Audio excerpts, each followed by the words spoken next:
குருவே சரணம். அனைவருக்கும் வணக்கம். எந்த விஷயத்தை பற்றி பார்க்க போகிறோம் அப்படின்னா, பிரம்ம முகூர்த்தத்தினால் ஏற்படக்கூடிய பலன்கள். மிகப்பெரிய சக்தி வாய்ந்த ஒரு டைமு. இந்த பிரம்ம முகூர்த்தத்திற்கும் முந்தைய ஒரு டைம் ஒன்று இருக்குது. அது மாபெரும் சக்தி மிக்க பிரம்ம முகூர்த்தமான ஒரு நேரம் என்று கூறலாம். ஸோ இது எல்லாருக்கும் தெரியாது. பட் அகத்தியர் போன்ற சித்தர்கள் இந்த நேரத்தை பயன்படுத்தி பல விஷயங்களை இந்த உலகத்தில் செய்து முடித்தார்கள். நமக்கு வேண்டும் என்கின்ற பல விஷயங்களை அடைவதற்குண்டான ஒரு மாபெரும் பலனாக இந்த பிரம்ம முகூர்த்தம் என்பது இருக்கிறது. முதல்ல பிரம்ம முகூர்த்தம்னா என்ன அப்படின்னா, தன்னை உணர்ந்தவனுக்கு பிரம்மம் என்பது ஒன்றுதான். எல்லாமே பிரம்ம முகூர்த்தம் தான். காலையில் 3:20 அதிகாலை 4:20 அப்படின்றது பிரம்ம முகூர்த்தமாக அந்தந்த நாட்டினுடைய 3:20 to 4:20, அந்தந்த நாட்டினுடைய ஜிஎம்டி கிரீன்விச் மீன் டைம் படி 3:20 to 4:20 AM பார்த்தீங்கன்னா பிரம்ம முகூர்த்த நேரமாக கணக்கிடப்பட்டு வருகிறது. ஸோ இந்த பிரம்ம முகூர்த்தத்தில் பார்த்தீங்க அப்படின்னா ஏன் அப்பேற்பட்ட ஒரு ஆற்றல் வருகிறது என்றால், திருவருட்பால வள்ளல் பெருமானும் கூறுகிறார், பூமியை நோக்கி அமுதக்காற்று வருகின்ற நேரம் என்று கூறுகிறார். அமுதக்காற்றுனா என்ன அப்படின்னா, இறைவன் பூமியை நோக்கி வாசம் செய்யக்கூடிய நேரம், இறைவன் நேரடியாக பூமிக்கு வரக்கூடிய நேரம், வரத்தை அள்ளி அள்ளி கொடுப்பதற்கு தயார் நிலையில் இருக்கிறார் என்று கூறுகிறார்கள். அதாவது ஜென்ரலா பிரம்ம முகூர்த்தம் அப்படின்னா என்ன அப்படின்னா, எல்லாரும் சொல்லுவாங்கன்னா ஒரு சக்தி வாய்ந்த நேரம். ஏன் சக்தி வாய்ந்த நேரம்? இந்த பிரம்ம முகூர்த்தத்தில் நாம் விழிப்பதனால் கிடைக்கக்கூடிய பலன்கள் என்ன? பல பேர் இதுலயே டயர்ட் ஆகிறீங்க. பிரம்ம முகூர்த்தத்துல விழிப்படைந்து அந்த நேரத்தில் ஏதாவது ஒன்று பண்ணணும்னு நினைக்கிறீங்க. ஆனால் அன்பார்ச்சுனேட்லி பண்ண முடிய மாட்டேங்குது. ஏன்னா 3:20 நம்ம எந்திரிக்கணும் அப்படின்னா 3 மணிக்கு அலாரம் வைக்கணும். அப்புறம் எந்திரிச்சு குளிக்கணும், இல்லை குளிக்கலனாலும் முகமாவது கழுவணும். ஆனால் அந்த 3 மணி டு 4 மணி 4:30 மணின்ற அந்த டைம் தான் பார்த்தீங்கன்னா பறவைகளுக்கும் குருவிகளுக்கும் விலங்குகளுக்குமே கூட தூக்கம் வரக்கூடிய நேரம். அப்போ மனிதன் ஆழ்ந்த உறக்கத்தில் இருக்கக்கூடிய அந்த நேரம்.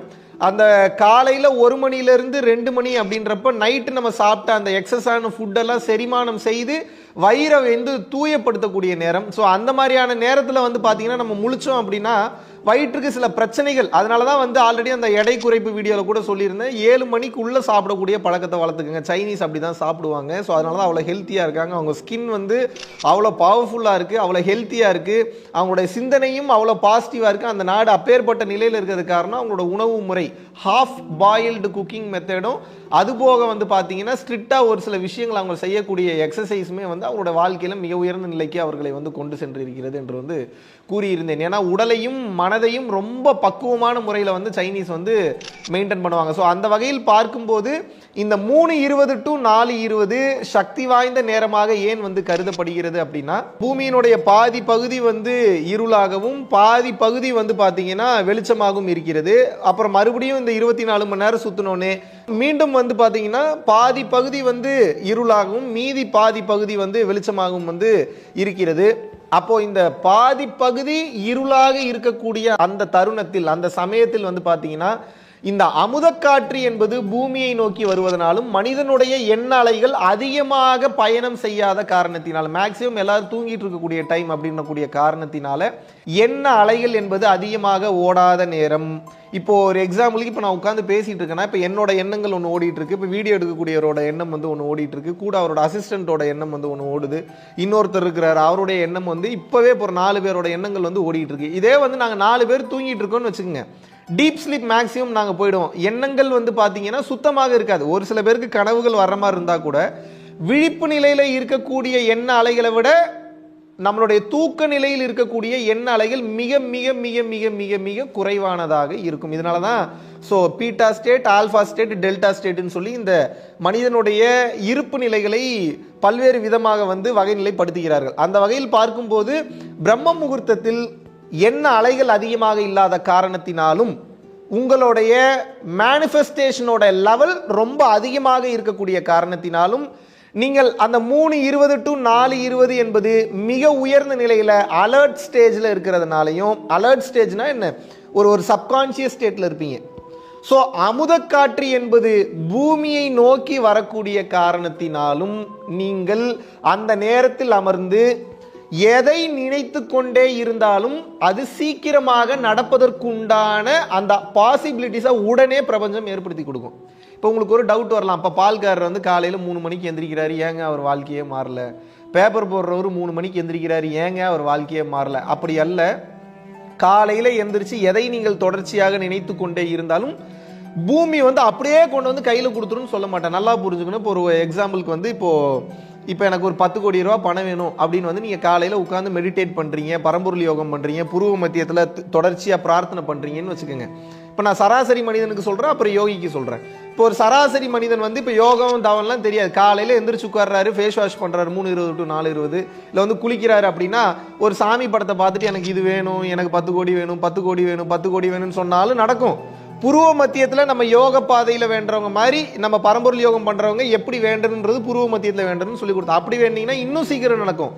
அது 3:20 to 4:20 வேண்டிங்கன்னா இன்னும் வேகமாக நடக்கும். கர்ம வினைகளை அழிக்கக்கூடிய நேரம். ஆனால் அந்த 10 கோடி அப்படியே தூக்கி கொண்டு வந்து உங்களுக்கு ஒருத்தர் கையில் கொடுத்துருவாருன்னு நினைக்கிறீங்க. அப்படி கிடையாது.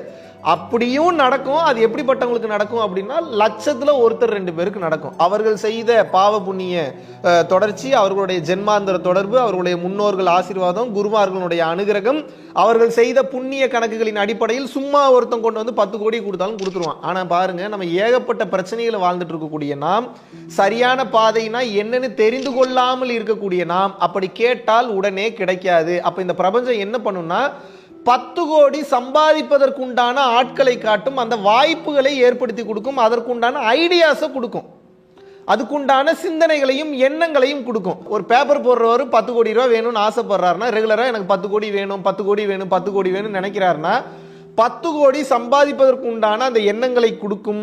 அந்த எண்ணத்தை வச்சு நான் மெட்டீரியலைஸ் பண்ணி அதுக்குண்டான உழைப்பை இந்த பூமியில நான் போடணும். உழைப்பை போடாம எந்த ஒரு விஷயமும் இங்க மேனிஃபெஸ்ட் ஆகாது, மிராக்கிள் பண்ணாது. இப்போ நீங்க எனக்கு ஒன்று வேணும்னு நினைச்சீங்கன்னாவே காலையில் 3:20 எந்திரிச்சு உங்க உழைப்பை போட்டு உட்கார்ந்து கேட்க வேண்டியதா இருக்கு.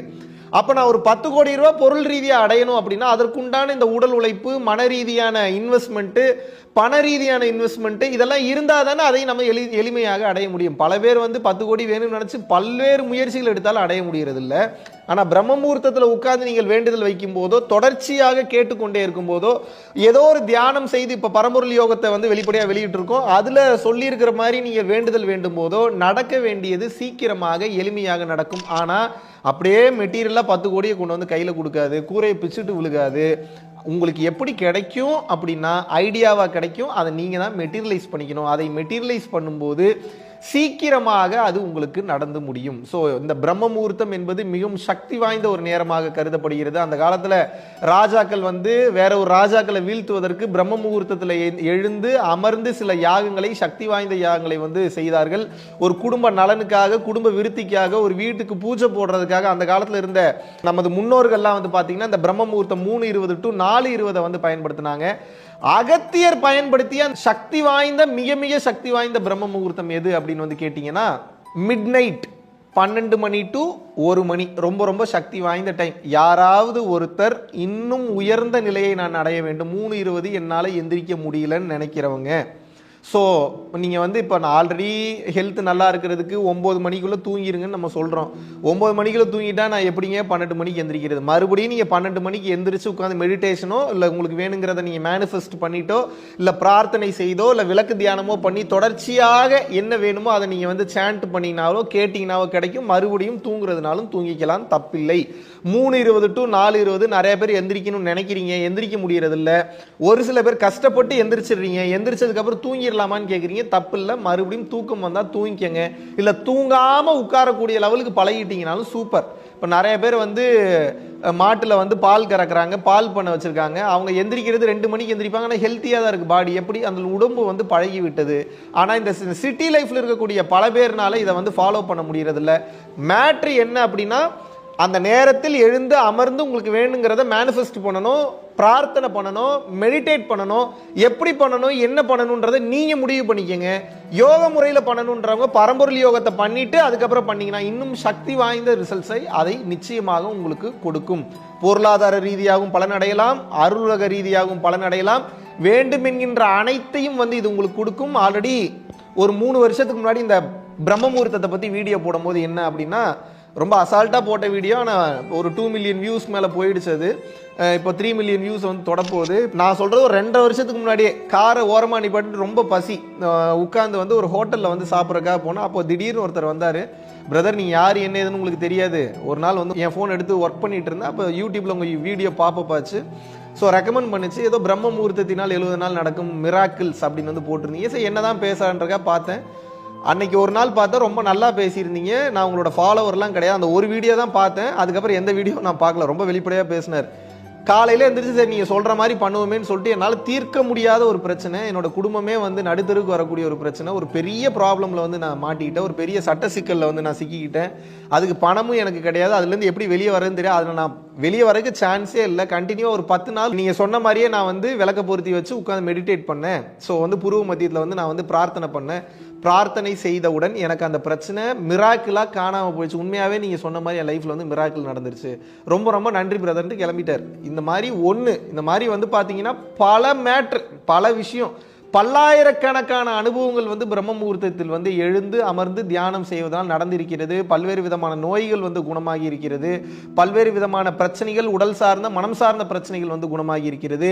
அந்த நேரத்தை சரியாக பயன்படுத்தி கொள்பவர்கள், யோக பாதையில் அடுத்த கட்டம் போகணும்னு நினைக்கிறவங்க, பிறவியில்லா பெருவாழ்வை அடைய வேண்டும் என்று நினைப்பவர்களும் இந்த 3:20 to 4:20 அமர்ந்து பயிற்சி பண்ணாலும் சரி, நடுராத்திரி 12 மணி to 1 மணி நடு நிசின்னு சொல்லுவாங்க, அதில் அமர்ந்து பயிற்சி பண்ணாலும் சரி, மாபெரும் மாற்றத்தை உங்களது வாழ்க்கையில் நிகழ்த்தும். இதில் மாற்று கருத்தே கிடையாது. இதில் டவுட்டே பட வேண்டாம்.